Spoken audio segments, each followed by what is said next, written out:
10 minute की delivery पर सरकार ने लगाई रोक। ब्लिंकिट, ज़ेप्टो, स्विगी, जोमैटो कंपनियों से चर्चा के बाद समय सीमा हटाने का फैसला। ऑनलाइन डिलीवरी करने वाली कंपनियों के साथ श्रम मंत्री मनसुख मांडविया ने भी बैठक की। सभी कंपनियों के समय सीमा की पाबंदी हटाने का आश्वासन दिया।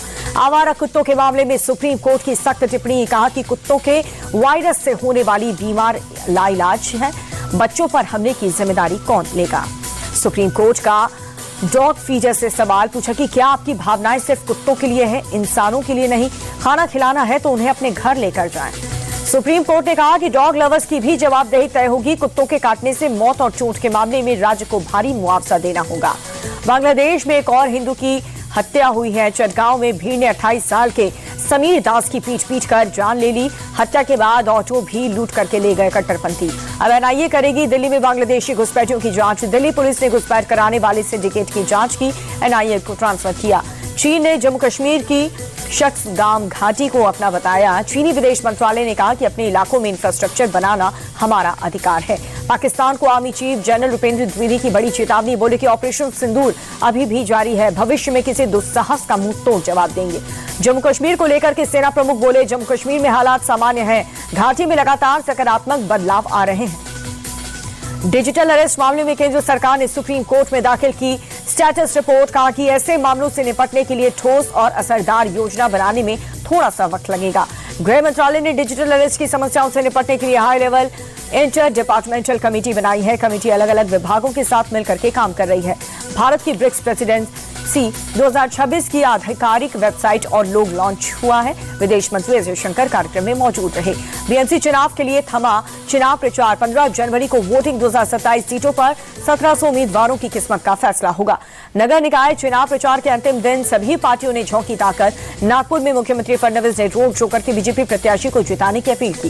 पुणे और पिंपरी चिंचवड़ में शरद पवार गुट के साथ गठबंधन पर अजीत पवार बोले, कार्यकर्ताओं की मांग पर गठबंधन हुआ है और एक दूसरे के खिलाफ लड़ते तो वोट बढ़ जाता। एआईएमआईएम नेता अकबरुद्दीन ओवैसी का बड़ा बयान। कहा कि हम इस पूरे मुल्क के किराएदार नहीं हैं, मालिक हैं। मुल्क जितना दूसरों का है उतना ही यहाँ के मुसलमानों का भी है। हिंदी भाषियों पर ठाकरे ब्रदर्स के हमलों पर गिरिराज सिंह का पलटवार। बोले कि दीपक बुझाने से पहले लौ फड़फड़ाती है, इनका भी यही हाल है। गिरिराज सिंह बोले कि उद्धव और राज ठाकरे मराठी और गैर मराठी करके हिंदुओं को बांटने की कोशिश कर रहे हैं और ये लोग पाकिस्तान की भाषा बोल रहे हैं। चुनाव प्रचार के दौरान मंत्री नीतीश राणा का विवादित बयान। कहा कि शहर में जय श्री राम बोलने वाला ही दिखाई देगा, आई लव मोहम्मद बोलने वाला पाकिस्तान चला जाए। बीएमसी चुनाव को लेकर के मुंबई पुलिस अलर्ट पर। संवेदनशील इलाकों में रूट मार्च हुआ। ड्रोन और सीसीटीवी कैमरों से भी निगरानी की जा रही है।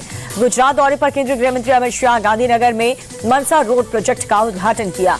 सिख गुरु के अपमान पर दिल्ली में सियासत जारी है। मंत्री कपिल मिश्रा ने आम आदमी पार्टी नेता आतिशी के गुमशुदगी के पोस्टर जारी किए। कहा कि जिसने अपराध किया है वो फरार है।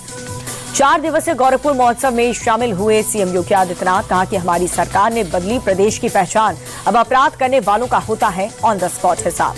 सीएम योगी आदित्यनाथ ने माफियाओं को चेताया है। कहा कि गुंडों का टिकट काटने के लिए चौराहे पर बैठा यमराज, तो साहस करने वालों पर होता रहेगा सख्त एक्शन। सीएम योगी आदित्यनाथ का समाजवादी पार्टी पर भी प्रहार। कहा कि पिछली सरकारों ने गोरखपुर को क्राइम का गढ़ बनाया, हमने यूपी को दिलाई है टूरिस्ट हब की पहचान। केजीएमयू लव जिहाद मामले की जांच तेज हुई। एसटीएफ ने शुरू की पड़ताल। पीलीभीत के काजी से लखनऊ पुलिस ने पूछताछ की। काजी ने पिछले साल कराया था डॉक्टर रमीज का निकाह। डॉक्टर रमीज और उसके माता पिता को गिरफ्तार को लेकर के पूछताछ करेगी पुलिस की टीम। केजीएमयू के महिला डॉक्टर ने डॉक्टर रमीज पर लगाया था धर्मांतरण का आरोप। लव जिहाद मामले में बड़ा खुलासा हुआ। आरोपी डॉक्टर रमीज जाकिर नाइक से प्रभावित। जाकिर को अपना आदर्श मानता था। केजीएमयू प्रशासन की भूमिका भी शक के घेरे में। आरोपी डॉक्टर रमीज और उसके गैंग पर 25 से ज्यादा हिंदू महिलाओं को शिकार बनाने का शक है। केजीएमयू में मौलानाओं को बुला करके तकरीरें दी जाती थी। लखनऊ के केजीएमयू में आज नहीं होगी हड़ताल। डॉक्टर ने कुलपति की अपील पर एक दिन हड़ताल टाल दी है। आज एफआईआर दर्ज नहीं हुई तो कल डॉक्टर सेवाएं ठप करेंगे। गाजियाबाद में पुलिस और बदमाशों की मुठभेड़ हुई। पुलिस की जवाबी कार्रवाई में पैर में गोली लगने के बाद 2 बदमाश गिरफ्तार। हत्या के मामले में तलाशी ली। गोंडा में पुलिस मुठभेड़ में 25,000 का इनामी बदमाश गिरफ्तार कर लिया गया। भाग रहे बदमाश के पैर में पुलिस ने गोली मारी। चोरी की बाइक, तमंचा और 40,000 कैश बरामद। इटावा में आर्यन यादव हत्याकांड के मुख्य आरोपी समेत 2 गिरफ्तार। पुलिस मुठभेड़ में एक के पैर में गोली लगी। जन्मदिन की पार्टी में हुई थी आर्यन की हत्या। अलीगढ़ मुस्लिम यूनिवर्सिटी के हॉस्टल में छात्रों ने खुदकुशी की। फाइनल ईयर डिप्लोमा इंजीनियरिंग की छात्र ने पिता से वीडियो कॉल पर बात के दौरान फांसी लगाई। फिरोजाबाद में अवैध संबंध के चलते खौफनाक वारदात, पत्नी ने प्रेमी के साथ मिलकर के पति की हत्या की। मुठभेड़ में प्रेमी समेत 2 गिरफ्तार पत्नी भी हिरासत में ली गई। बलरामपुर में बड़ा बुलडोजर एक्शन हुआ। जंगल की जमीन पर बनी 50 साल पुरानी मजार जमींदोज हो गई। तनाव को देखते हुए इलाके में भारी पुलिस बल तैनात। संभल में भी अतिक्रमण के खिलाफ प्रशासन की बड़ी कार्रवाई। नोटिस के बाद सरकारी जमीन पर अवैध कब्जे पर बनाए गए 4 धाम जमींदोज हुए। वाराणसी के मणिकर्णिका घाट पर भी बुलडोजर एक्शन हुआ। रेनोवेशन के लिए पुरानी इमारतों को गिराया जा रहा है। प्राचीन मूर्तियों के टूटने का विरोध हो रहा है। नीतीश कैबिनेट की बैठक में 41 एजेंडों पर मुहर। कृषि विभाग ने 694 पदों पर भर्ती को मंजूरी दी। शिक्षा विभाग ने भी कई पदों पर भर्ती होगी। मुंबई में बिहार भवन बनाएगी नीतीश सरकार। निर्माण के लिए 314 करोड़ के बजट को कैबिनेट की मंजूरी मिली है। बिहार झारखंड के बीच लंबित सोन नदी जल बंटवारा भी सुलझा।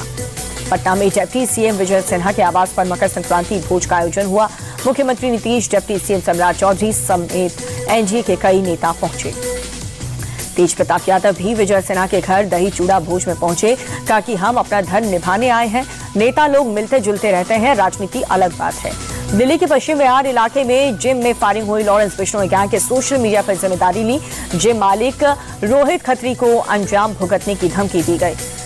दिल्ली में अपराधियों के खिलाफ पुलिस का ऑपरेशन गैंग बेस, जहां पर गैंग बस्ट हुआ। 48 घंटे में 280 से ज्यादा छोटे बड़े गैंगस्टर्स को पकड़ा गया। 4000 से ज्यादा जगहों पर छापा। दिल्ली पुलिस ने कुल 854 बदमाशों को दबोचा है। गोली, टिल्लू, नीरज, बवाना और बिश्नोई गैंग के कई गुर्गे गिरफ्तार कर लिए गए। ऑपरेशन में करीब 9000 पुलिसकर्मी शामिल हैं। दिल्ली के नरेला इंडस्ट्रियल एरिया में प्लास्टिक फैक्ट्री में भीषण आग लग गई। घंटों की मशक्कत के बाद दमकल की गाड़ियों ने पाया काबू। लाखों का माल जलकर खाक हुआ। बिहार के जमुई में कोर्ट से घर लौटते वक्त शख्स की गोली मारकर हत्या। वारदात के बाद बाइक सवार बदमाश फरार हुए। पुलिस को हत्या के पीछे पुरानी रंजिश का शक है। पटना में नीट छात्र की मौत के बाद से हंगामा। देर रात लोगों का विरोध प्रदर्शन। छात्र से रेप के बाद मौत के आरोप पे प्रोटेस्ट। दिल्ली में अगले 2 दिन प्रचंड ठंड का अलर्ट। कल दिल्ली में शिमला से ज्यादा पड़ी ठंड। न्यूनतम तापमान 3 डिग्री पहुंचा। 14 जनवरी तक शीतलहर का भी अलर्ट।